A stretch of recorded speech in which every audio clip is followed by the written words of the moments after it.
अब तक आपने पढ़ा कि अनामिका म्यूजिक कंपटीशन के रिजल्ट चेक करती है, जिसमें उसे पता चलता है विनर के नाम और उसके बाद मानव से मिलने के लिए आती है। अब आगे। Thank you. अनामिका ने वह गिफ्ट साइड में रखा और बोली, पहले खाना खा लेते हैं। मदन फाइनली रेस्टोरेंट पहुंचा और पैसे देकर स्टाफ से पता करवाया तो उसे पता चला कि मानव सेकंड फ्लोर के प्राइवेट रूम में है। जैसे ही वह ऊपर पहुंचा उसने देखा कि कृष्णा रूम के बाहर गार्डनिंग कर रहा है। कृष्ण ने भी उसे देख लिया। उसने उम्मीद नहीं की थी कि मदन मेहता फॉलो करते हुए यहाँ तक आ जाएगा। कृष्ण जानता था कि मदन प्राइवेट रूम के अंदर ही जाएगा, इसलिए वह जल्दी से दरवाजा ब्लॉक करने के लिए सामने खड़ा हो गया। कृष्णा। मदन उसके पास आया और मुस्कुरा कर बोला, तुम्हें गलत लगा है, मुझे अंदर नहीं जाना। मुझे बस उनकी मीटिंग के बाद मिस्टर मानव से मिलना है, मुझे उनसे कुछ बात करनी है। सर को आप तुमसे कोई बात नहीं करनी है। ऐसा कैसे हो सकता है? मदन अभी भी मुस्कुरा रहा था। हम तो हमेशा से कितने अच्छे से एक साथ काम करते रहे थे। यह अगर बॉस की बात नहीं होती तो हम तुम जैसे आदमी के साथ कभी काम भी नहीं करते। उनकी कोलैबोरेशन में उनका नुकसान ही हुआ था, कृष्ण ने सोचा। कृष्णा, क्या तुम प्लीज मुझे बता सकते हो कि किसके साथ मिस्टर मानव खाना खाने आए हैं? मदन ने उसे मक्खन लगाते हुए कहा। मगर कृष्ण ने कोल्डली जवाब दिया, सॉरी मैं ऐसे नहीं कर सकता। कृष्णा। मदन और कुछ कहना चाहता था मगर कृष्ण ने कोल्डली उसे रोकते हुए कहा, सर अब तुमसे नहीं मिलना चाहते मिस्टर मेहता, प्लीज घर जाए यहाँ से। मदन बिल्कुल गुस्सा नहीं हुआ और दरवाजे के पास खड़ा होकर इंतजार करने लगा। थोड़ी देर बाद कुछ खाना लेकर वेटर अंदर गया तो मदन ने अंदर झुकाने की कोशिश की। कृष्ण ने उसे रोकने की कोशिश की मगर अपनी तेज आंखों की वजह से मदन को अंदर कोई जाना पहचाना इंसान दिखाई दिया। अनामिका। वह यहाँ क्या कर रही है? क्या मानव उससे मिलने के लिए इतनी जल्दी में आया? नहीं। थोड़ी देर बाद वेटर फिर से खाना लेकर अंदर गया तो इस बार मदन ने ध्यान से देखा तो अंदर वाली लड़की सच में अनामिका थी और उसके अलावा मानव जो हमेशा सीरियस और कोल्ड बिहेव करता था सबके सामने, वह अनामिका से काफी रिस्पेक्टफुली बात कर रहा था। नो वे। वह अनामिका नहीं हो सकती। प्राइवेट रूम का दरवाजा बंद होने के बाद मदन ने शौक होकर कृष्ण की तरफ देखा, मगर कृष्ण ने कोई जवाब नहीं दिया। मदन मेहता को अचानक से याद आया कि कैसे अचानक उसके कंपनी के कई सारे कॉरपोरेशन एक के बाद एक कैंसिल होने लगे और उनमें से एक मानव भी था। क्या इनमें अनामिका का कोई हाथ हो सकता है? अनामिका और मानव के बीच क्या बात हो रही है? लेकिन तभी अचानक उसे एक ख्याल है जिससे वह हैरान हो गया। अनामिका। अनामी इन्वेस्टमेंट। क्या ऐसा हो सकता है कि अनामिका और अनामी इन्वेस्टमेंट ग्रुप के बीच में कोई कनेक्शन हो? गहरी गहरी सांस लेने के बाद भी वह इस बात पर भरोसा नहीं हो रहा कर पा रहा था। यह इम्पॉसिबल है। अनामिका के पास इतनी पावर कैसे हो सकती है? एक जैसे नाम पक्का को इत्तेफाक होंगे। लेकिन तभी अचानक से याद आया कि मानव अनामिका से कितना है पॉलिटिकली बिहेव कर रहा था, जैसे उसकी काफी रिस्पेक्ट करता हो। जितना मदन इस बारे में सोच रहा था उतना उसे कुछ गलत फील हो रहा था। काफी देर तक वही प्राइवेट रूम के बाहर इंतजार करने के बाद अचानक उसने नोटिस किया कि कृष्णा अचानक से चला गया। वह जल्दी से आगे गया और उसने दरवाजा खोल दिया। अंदर के लोगों ने खाना खत्म कर लिया था और वह दूसरे रास्ते से वहां से निकाल कर चले गए थे। उसने उम्मीद नहीं की थी कि प्राइवेट रूम में एक और एग्जिट होगा। नहीं, उसे अनामिका से इन सब के बारे में पूछना ही होगा। मानव से मीटिंग के बाद जब अनामिका घर जा रही थी तो उसे एक कॉल आया। नंबर जाना पहचाना देखकर अनामिका समझ गई कि किसका कॉल है और उसने कॉल कट कर दिया। मगर मदन मेहता इतना जल्दी कैसे मानने वाला था? और लगातार एक के बाद एक कॉल करता रहा। अब क्या चाहिए? अनामिका ने कॉल उठाया और इरिटेशन में कहा, अनु मैं सीधे बात करता हूँ। मैं आज रात तुम्हें अनामी इन्वेस्टमेंट ग्रुप के सीईओ के साथ डिनर पर देखा। क्या तुम लोग एक दूसरे को जानते हो? इसका तुमसे क्या लेने देना है? अनामिका उसका सवाल सुनकर हैरान हो गई और कॉल कट करने वाली थी। अनु मैं सीधे पूछता हूँ, क्या मानव तुम्हें पसंद करता है? अनामिका स्पीचलेस हो गई। अनु मुझसे यह मत कहना कि तुम हो जिसने उसे कहा है हमारी कंपनी के साथ काम बंद करने के लिए। अगर तुम्हें एक अमीर परिवार में शादी करना है तो तुम्हें थोड़ी रिस्पेक्ट होनी चाहिए अपने परिवार की, राइट? अनामिका की आंखें और ठंड हो गई और उसने पूछा, क्या मतलब है? तुम्हारे बायोलॉजिकल पेरेंट्स तो गांव के गरीब है। वह कभी एक अच्छी लाइफस्टाइल मेंटेन नहीं कर पाएंगे, ये काफी एम्बेरसिंग है। मगर मैं हमेशा तुम्हारे साथ हूँ। इमेजिन करो कैसा रहता है कि तुम्हारे फादर इतनी अमीर है। मैं तुम्हारे लिए बहुत सारे अच्छे गिफ्ट दूंगा और तुम बिना किसी परेशानी के अमीर परिवार में शादी कर सकती हो। अनामिका ने कोल्डली कहा, क्या चाहिए तुम्हें? अगर तुम मानव से हमारी मीटिंग अरेंज करवा दो और उससे कहकर हमारी कंपनी के साथ फिर से कह दो तो मैं भी तुम्हारी मदद कर सकता हूँ।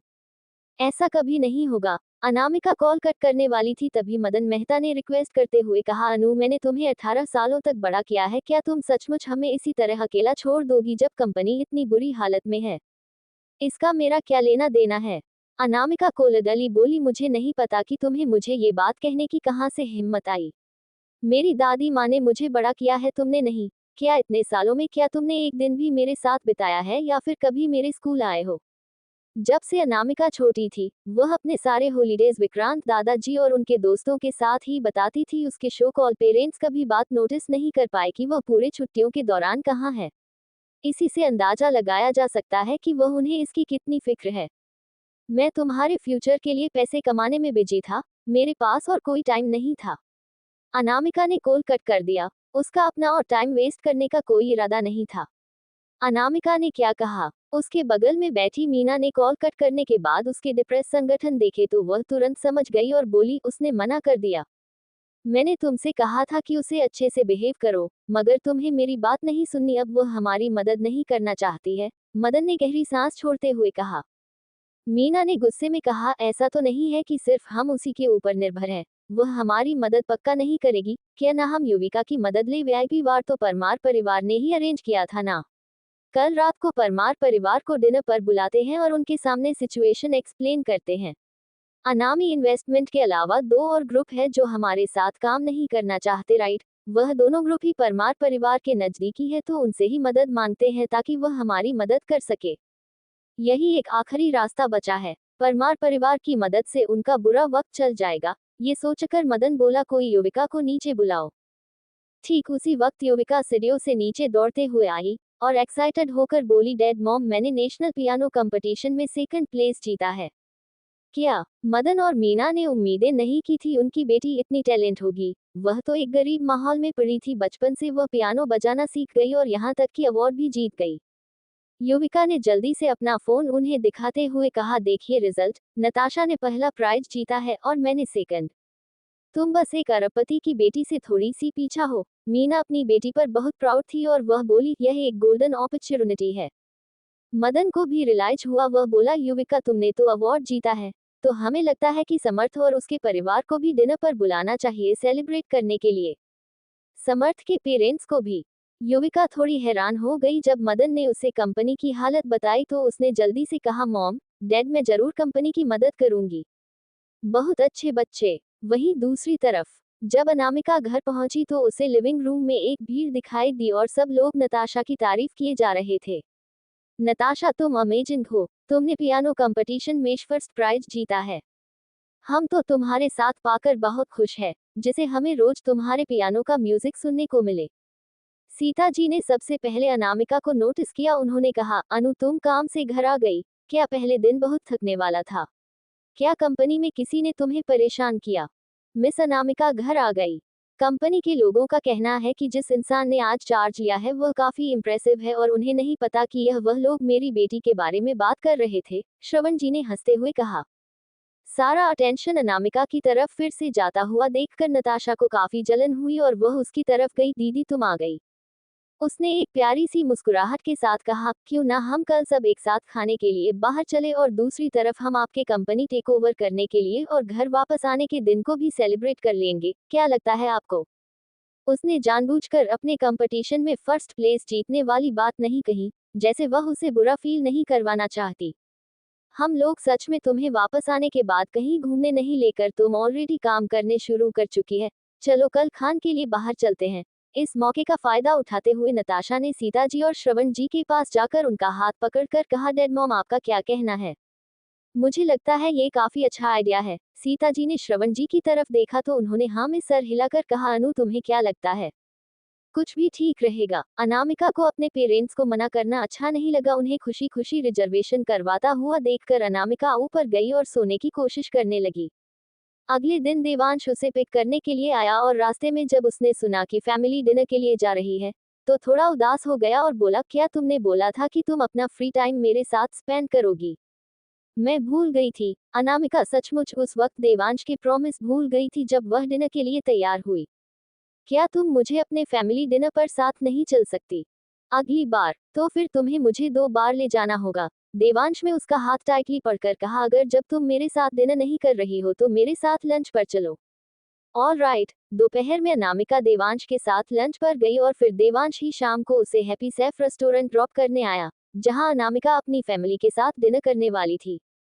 गाड़ी से उतरने के बाद वह बोली, बाद में मुझे पिक करने की कोई जरूरत नहीं है, मैं अपने पेरेंट्स के साथ घर चली जाऊंगी।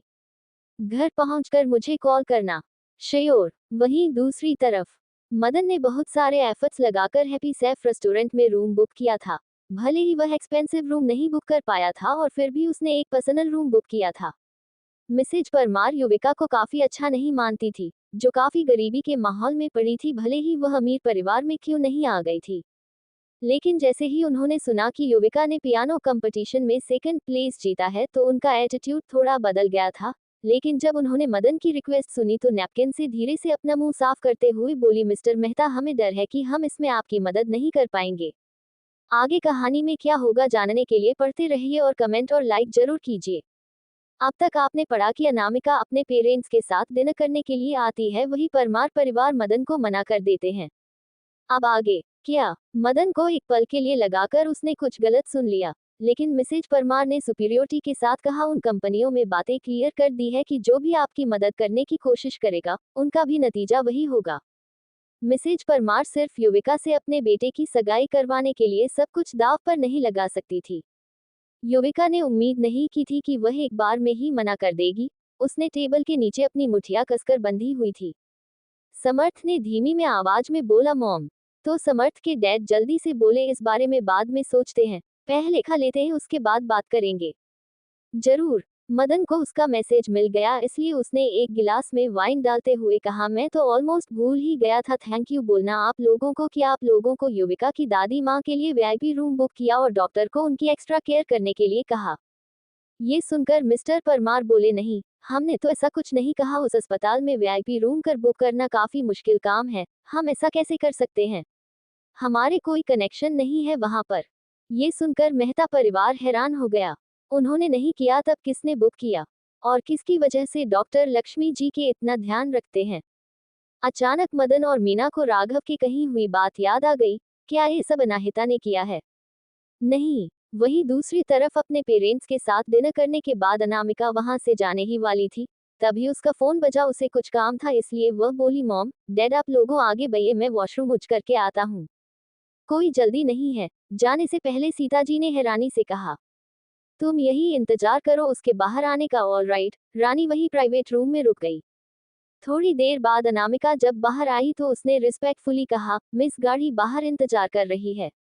ठीक है फिर चलते हैं। अनामिका फोन चलाते हुए अपने फोन पर मैसेज का जवाब दे रही थी। जैसे ही वह लोग प्राइवेट रूम से निकले तभी अचानक से कुछ लोगों सामने आ गए। तो रानी ने जल्दी से अनामिका को पकड़ते हुए कहा, मिस अनामिका संभाल के। जो लोग अचानक से सामने आ गए थे वह परमार परिवार और मेहता परिवार था। मीना ने अनामिका को इतने महंगे प्राइवेट रूम से बाहर आते हुए देखा और किसी को इतनी रिस्पेक्टफुली उसे बात करते हुए देखा तो वह हैरान हो गई।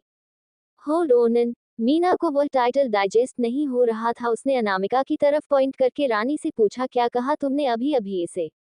क्या ये तुम्हारे परिवार की यंग लेडी है? कौन हो तुम लोग? रानी तुरंत समझ गई कि यह लोग अच्छे नहीं हैं और इन लोगों को यह क्या फर्क पड़ता है कि उसने अनामिका को क्या बुलाया। युविका जो शोक में थी उसने मुस्कुराकर कहा, वह हमारे साथ बड़ी हुई है। ओह, तो आप मिस अनामिका के फोस्टर पेरेंट्स हैं। रानी को फाइनली समझ में आया, उसे नहीं पता था कि उन्होंने अनामिका को कितना परेशान किया है, इसलिए उसने पॉलिटली कहा, हमारी मैडम बता रही थी आप लोगों ने वह गिफ्ट और कैश एक्सेप्ट क्यों नहीं किया। किस बारे में बात कर रहे हो तुम? मीना को लगा जैसे उसने कुछ गलत सुन लिया है। वही गिफ्ट जो ड्राइवर महेश हमारे मास्टर और मैडम के बिहाफ पर आप लोगों के लिए देने गए थे। उनमें 30 से 40 शॉप थे जो काफी अच्छे लोकेशन पर थे और 10 विला के पेपर से जो काफी अच्छे लोकेशन पर थे और उनमें काफी पैसे भी थे। मेहता परिवार और परमार दोनों हैरान हो गया। यह क्या बात कर रही है? उन्हें कुछ समझ में नहीं आ रहा है। वह सारे गिफ्ट हमारे बॉस और मैडम की तरफ से आपके लिए छोटा सा गिफ्ट थे, आप लोगों ने मना कर दिया, आप लोग बहुत काइंड है। ये सुनकर मीना हैरान हो गई, क्या वह टूटे फूटे गिफ्ट बॉक्स इतनी महंगी चीजों से भरे हुए थे? तो ड्राइवर ने उन्हें बताया क्यों नहीं? वेट, क्या अनामिका का असली परिवार गरीब नहीं है? वह तो उनसे भी अमीर लग रहा है। क्या आप लोग किसी पुराने गांव से नहीं हो? हाँ, गांव तो हमारे सर का बर्थ प्लेस है, मगर इस वक्त हम। रानी इसके पास आगे कुछ कह पाती है उससे पहले ही अनामिका ने सख्त एक्सप्रेशन के साथ कहा, चलो चलते हैं, हमें इन्हें एक्सप्लेन करने की कोई जरूरत नहीं है। रानी ने अनामिका के एक्सप्रेशन देखे, जिसे उसे कुछ समझ में आ गया। क्या मिस अनामिका उन लोगों को पसंद नहीं करती है? इस बारे में सोचकर रानी का एटीट्यूड तुरंत बदल गया और वह अनामिका के पीछे पीछे जाने लगी। रुक जाओ। मीना सारी बातें क्लियर करना चाहती थी, लेकिन तभी उसने महेश ड्राइवर, जो पिछली बार जो उनके लिए गिफ्ट लेकर आया था, उन्होंने उसे पर्सनली अनामिका के लिए गाड़ी का दरवाजा खोलते हुए देखा। वह एक लिमिटेड एडिशन रोल्स रॉयस थी, जो सिर्फ दुनिया में एक ही थी। वह लोग गाड़ी को ध्यान से देख पाते उससे पहले ही वह गाड़ी तेजी से वहां से निकल गई और मेहता परिवार और परमार परिवार शौक वहीं रह गया। अनामिका के कपड़े और शूज कितने महंगे ब्रांड के थे और इस तरह की गाड़ी कौन सा परिवार अफोर्ड कर सकता है? मीना ने आगे नहीं सोचा और मदन की एक्सप्रेशन भी काफी कम्प्लेक्स थे। तुम लोगों ने अपनी बेटी अनामिका की कभी वैल्यू नहीं की और अब वह तुम्हें छोड़कर हमेशा के लिए जा चुकी है, मिसेज परमार ने कहा और डेविल स्माइल के साथ वहां से निकल गई। आई एम रियली सॉरी, मेरी वाइफ का मूड ठीक नहीं था, मुझे घर जाना होगा, समर्थ के डैड ने कहा और अपने बेटे का हाथ पकड़कर बोले, हम अगली बार मिलेंगे। पूरा मेहता परिवार काफी अनकंफर्टेबल हो गया, शायद अनामिका की वजह से। वह लोग जल्दी से ही घर के लिए निकल गए। वहीं गाड़ी के अंदर सीता जी ने चिंता से पूछा, अनु क्या तुम्हारी तबीयत खराब है? क्या खाना अच्छा नहीं था? शायद मेरी बहन को इतना महंगा खाना खाने की आदत ना हो, वह कुछ टाइम में ठीक हो जाएगी, नताशा बोली। तो रानी ने जल्दी से एक्सप्लेन किया, मैम ऐसा इसलिए है क्योंकि हम रास्ते में अनामिका मैं के अडॉप्टेड पेरेंट्स से टकरा गए थे, इसलिए हमें देर भी हो गई। तुम लोग मदन और मीना मेहता से मिले थे? सीता जी थोड़ी हैरान हो गई। रानी भी हैरान हो गई और उसने पूछा, मैम आप उन्हें जानती हो? उसकी मैडम उनके नाम कैसे जानती है? सीता जी उनके बारे में बात नहीं करना चाहती थी। उनका नाम से ही उन्हें गुस्सा आता था। जब उन्होंने ड्राइवर से सुना कि उन्होंने गिफ्ट नहीं लिए तो उन्हें लगा कि वह लोग काफी डिसेंट इंसान है। लेकिन अपनी बेटी के सिंपल कपड़े देखकर उन्होंने कुछ इन्वेस्टिगेशन करवाई, तब उन्हें पता चला कि मेहता परिवार में उनकी बेटी ने काफी कुछ सहा है। वह लोगों उनकी बेटी को जब अपना समझते थे तभी प्यार नहीं करते थे, और अगर लक्ष्मी दादी नहीं होती और उनके प्यार और केयर के खातिर सीता जी इस बार चुप हो गई थी, मगर उन्होंने उम्मीद नहीं की थी उनकी बेटी आज उन लोगों से मिल जाएगी। उन लोगों की वजह से उनका मूड खराब हो गया। फ्यूचर में तुम्हें उनसे पॉलिटिकली बात करने की कोई जरूरत नहीं है और हमारी फैमिली सिचुएशन बिल्कुल मत बताना। सीता जी को इन्फॉर्मेशन से पता चला था कि मेहता परिवार लालची है, उन्हें सिर्फ आमिर इंसानों के पैसे से मतलब है। अगर उन्हें अनामिका की रियल फैमिली के बारे में पता चल गया तो वह लोग उसे पैसों के लिए परेशान करेंगे। सीता जी की बात सुनकर रानी ने हाँ में सर हिलाया और अनामिका थोड़ी हैरान हो गई। क्या उसके पेरेंट्स ने मेहता परिवार की इन्वेस्टिगेशन करवाई थी? वरना वह क्यों मदन और मीना का नाम सुनकर इतना सीरियस हो जाते? क्या उन्हें पता चल गया है कि मेहता परिवार उसके साथ कैसा बिहेव करता था? अनु अगर मेहता परिवार तुम्हें कांटेक्ट करता है तो मुझे बताना, मैं उन्हें हैंडल कर लूंगी। सीता जी यह बात डायरेक्टली नहीं करना चाहती थी, इसलिए उन्होंने घुमा फिरा कर कहा, अगर उन्हें तुम्हें बड़ा करने की कीमत चाहिए तो वह भी मैं डिस्कस कर लूंगी। उनकी माँ ने तुम्हारा बहुत ख्याल रखा है, वह बात हम भूले नहीं है। श्रवण जी काइंडली बोले, अगर हॉस्पिटल में उन्हें किसी भी चीज की जरूरत हो तो प्लीज मुझे बताना, जरूर मैं अरेंज कर दूंगा। मैंने सुना है कि उनकी कंडीशन काफी सीरियस है, अगर तुम्हें एक अच्छा डॉक्टर चाहिए तो वह भी तुम हमें बता देना। हमें पता है कि इतने सालों में उसे परिवार में उन्होंने ही तुम्हारा ध्यान रखा है। अगर तुम उनका ख्याल रखना चाहती हो तो तुम उन्हें हमारे घर भी ला सकती हो, हम पूरा सपोर्ट करेंगे तुम्हारा। Thank you. अनामिका दिल ही दिल में और कंफर्म हो गई कि उसके पेरेंट्स ने जरूर मेहता परिवार की इन्वेस्टिगेशन की है। सर, मैडम मिस्टर सिंघानिया की गाड़ी हमें फॉलो कर रही है, महेश अंकल ने रिव्यू मिरर में देखा और नर्वस होकर बोले, वह हमें काफी टाइम समय फॉलो कर रहे हैं। देवांश की गाड़ी का जो स्पेशल नंबर प्लेट था, उससे कोई भी रिच इंसानों उसे पहचान सकता था। अनामिका को समझ नहीं आया वह क्यों उन्हें फॉलो कर रहा है। नताशा ने अपनी मुठिया गुस्से में कस ली, देवांश क्यों उन्हें फॉलो कर रहा है? क्या ये सब अनामिका की वजह से? इस बारे में सोचते ही नताशा इसी वक्त अनामिका को गायब होने की दुआ कर रही थी। क्या मुझे गाड़ी रोकनी चाहिए? महेश अंकल थोड़े एम्ब्रेस थे, मगर सीता जी बहुत खुश थी और वह बोली, देवांश पक्का यहाँ अनु के लिए आया होगा। अनु तुम पहले उतर जाओ, मुझे और तुम्हारे डैड को कहीं और जाना है, तुम घर नहीं जा पाओगी। हाँ तुम देवांश के साथ घर चली जाओ। श्रवण जी ने ड्राइवर को गाड़ी रोकने के लिए कहा और फिर अनामिका से मुस्कुरा कर बोले, ओके। अनामिका को गाड़ी से उतरने के लिए कहा। अनामिका हेल्पलेस हो गई। क्या उसके पेरेंट्स उसे गाड़ी से बाहर निकल रहे हैं? सर, मिस अनामिका को गाड़ी से बाहर निकाल दिया गया है। ऋषि ने हैरानी से कहा। उसे भरोसा ही नहीं हो रहा था कि उसने जो देखा है वह सच है या नहीं। वही उसकी बात सुनकर देवांश मुस्कुराया और एक बड़ी सी मुस्कुराहट के साथ गाड़ी से बाहर आकर उसने अनामिका के पास आकर उसे गले लगाते हुए लग्जरियस गाड़ी की तरफ देखा जो ऑलरेडी काफी दूर जाकर चुकी थी और हंसकर बोला, तुम्हारे पेरेंट्स काफी सेंसिबल है। अनामिका बहुत चिढ़ चुकी थी। अगर ये देवांश का बच्चा नहीं होता तो उसे इस तरह गाड़ी से बाहर नहीं निकाला जाता। तुम्हारे पेरेंट्स, इस बार मुझसे गलती हो गई, वह अब मेरे भी पेरेंट्स है। देवांश ने मुस्कुराया, अनामिका की तरफ देखा और कहा, अब तो हम फैमिली है ना। यह इंसान और जिद्दी होता जा रहा था। क्या मैं तुमसे नहीं कहा था कि तुम घर चले जाओ? अनामिक, जो उसे देवांश अपने साथ उठाकर गाड़ी में ले आया था, हेल्पलेसली बोली और फिर पूछा, क्या तुमने खाना नहीं खाया अभी तक? ऋषि ने जल्दी से एक्सप्लेन किया, सर आपका कब से यही इंतजार कर रहे थे, इसलिए अभी तक उन्होंने कुछ नहीं खाया। ये सुनकर अनामिका के सर में दर्द होने लगा और वह बोली, तो फिर तुम लोग जाकर सबसे पहले कुछ खाओ, गाड़ी रोक दो, मैं घर खुद चले जाऊंगी। ऋषि हैरान हो गया, क्या उसने कुछ गलत कह दिया? मेरे साथ चलो। देवांश ने उसका हाथ टाइटली पकड़ा और बोला, तुमने वादा किया था कि तुम मेरे साथ चलोगी, इसलिए तुम्हें इस वक्त मेरे साथ चलना होगा। अनामिका कुछ नहीं बोली और सोचती रही, क्या वह सचमुच ऐसी डिमांड कर सकता है? क्या इसे शर्म नहीं आती? आगे कहानी में क्या होगा जानने के लिए पढ़ते रहिए और कमेंट और लाइक जरूर कीजिए।